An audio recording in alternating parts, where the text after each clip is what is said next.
Hello, so I wanted to do another book review for you guys. This one was an ARC. This one is given to me by publishers to review.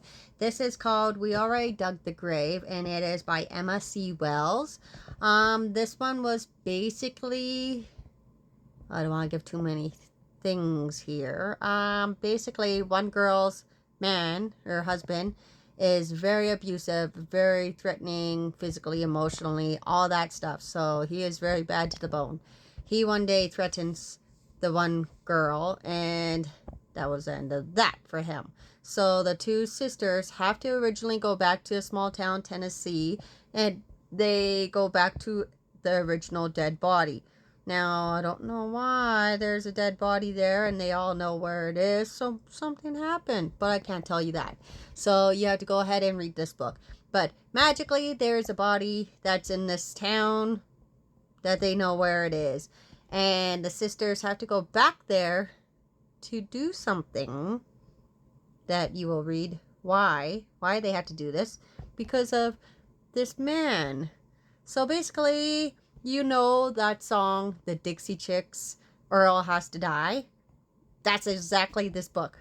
So put that song into writing and you have this book. Okay? So if you like that song, go ahead, read this book. You'll like it.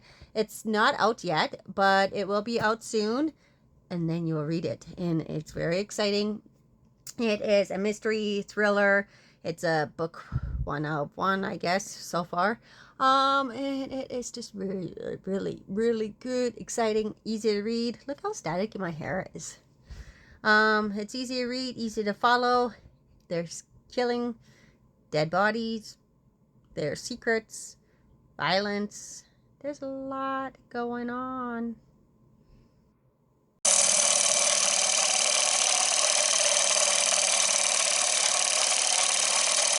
Hello, so I am doing another book review. I did finish Malka.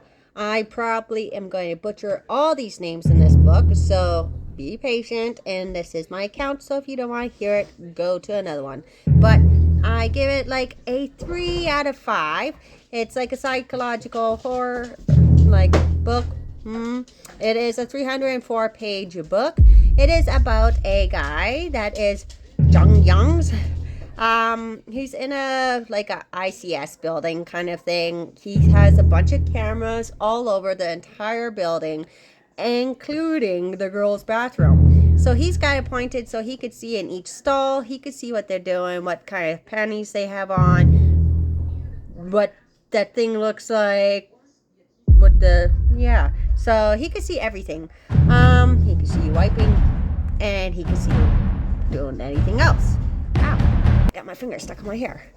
Okay, so anyways, I'm just looking at my notes. Where am I? He has a building, cameras in the bathroom, and he also saves the videos, and he could clip on them so he could save like a picture. So he could save the pictures if he wants, okay? So the girl, Dae-hae, she does have a boyfriend. He is rich. He is very handsome, I guess, and everybody wants him, and she'll do anything to keep him. So that being said, she's also a romantic, and her sister had died from a drowning a couple of years ago, so probably like 2 years ago from this story. So now, ever since then, she's always living in her sister's shadow, and her parents are not very happy. Kind of treat her like she should be better like her sister. She should be doing this like her sister. All kind of those things. Something happens in this book, and her boyfriend kind of basically walks away from her, and her family kind of disowns her. And something happened for this to be, I guess, happening. Love happenings going on, hey? So something is happening, and we need to figure it out and get down to the bottom of it.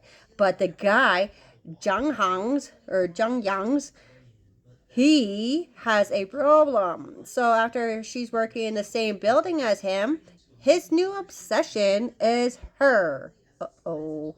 So anyways, now Dae-hae, all these names are mixing me up. So she is finding out some information, and she's going to have to out their backgrounds, like about their lives and that. And some of the things about their lives are very troubling. So you guys have to figure out what that is and what the troubling problems are. And do we get down to the bottom of what is happening with her relationship and what happened? You're going to have to read it to figure it out. And guess what? That name, Malka, it's also like a Japanese name of mini cameras. So that is basically why the book is called that, because cameras are all over. Just a little fact.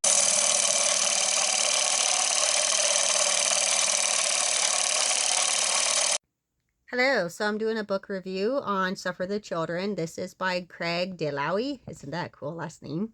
So this is a apocalyptic and a horror book. So this is kind of like all the children in the world die. Okay? There is some chaos in that happening in the entire world, in the entire town. So everything is chaos.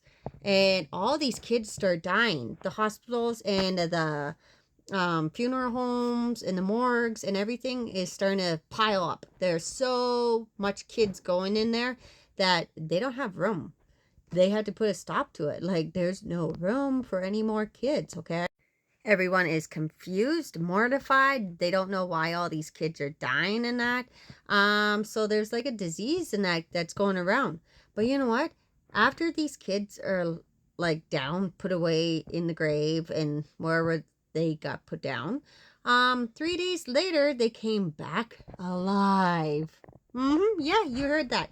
These kids that died came back alive, and guess what? They want blood. So they basically come back as vampires, not Jesus, but vampires, and they are craving blood. The parents are about to do anything they can to help their kids survive for at least a day or however long they could last until they die again.